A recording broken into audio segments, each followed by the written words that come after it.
They called me negligent. They called me reckless. They called me a monster. They said I was the one who hurt those children. But they were looking at the wrong person and the wrong kind of weapon. This is about what happened in Maybrook. This is the truth the police and the town tried to bury. It was a Wednesday morning. I walked into my classroom, Mrs. Gandy's third grade, and I knew before I even saw the desks. It was too quiet. That unnerving, unnatural silence. 17 desks, 17 little faces, all gone, except for Alex. One little boy sitting there like everything was normal. The police, the principal Marcus, the other parents, especially Archer Graff, they wanted a person.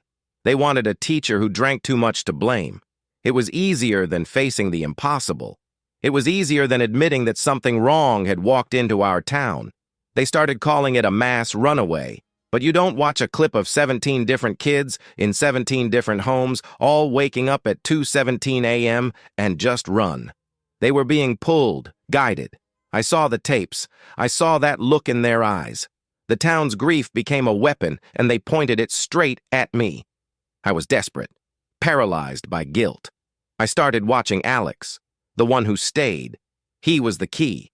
I went to his house. I looked through the window. And that's when the real horror started. His parents, Mr. and Mrs. Lilly, frozen, catatonic, like statues in their own living room. This wasn't a runaway. This was possession. This was something old, something cold, sitting in the heart of Maybrook. The man with the missing son, Archer, he thought I was lying. The cop, Paul, he just wanted me gone.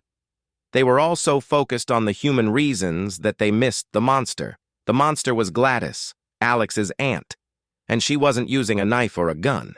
She was using a deeper, more terrible kind of power. She was using witchcraft. She used the name tags from my classroom, bits of hair, the very essence of those children, to lure them away. She turned Alex's parents into her puppets. She turned Marcus, the principal, into an attack dog. She tried to do it to me. She used her magic to turn my own grief, my own fear, into a physical weakness she could exploit. The true weapon in Maybrook wasn't the town's anger. It wasn't my alcoholism.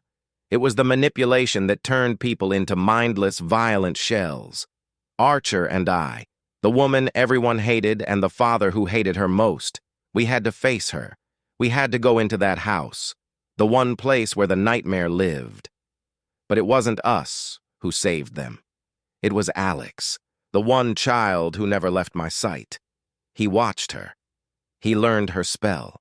He was the one who finally turned her own weapon against her.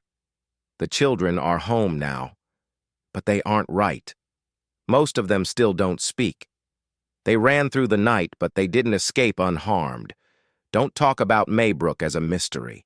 Talk about it as a warning. What is the thing, the trauma, the secret, the addiction that is draining the life from your home? That is the quiet monster. That is the true weapon. If you watched Weapons and you're still processing the ending, let me know in the comments. Which perspective was the hardest for you to watch?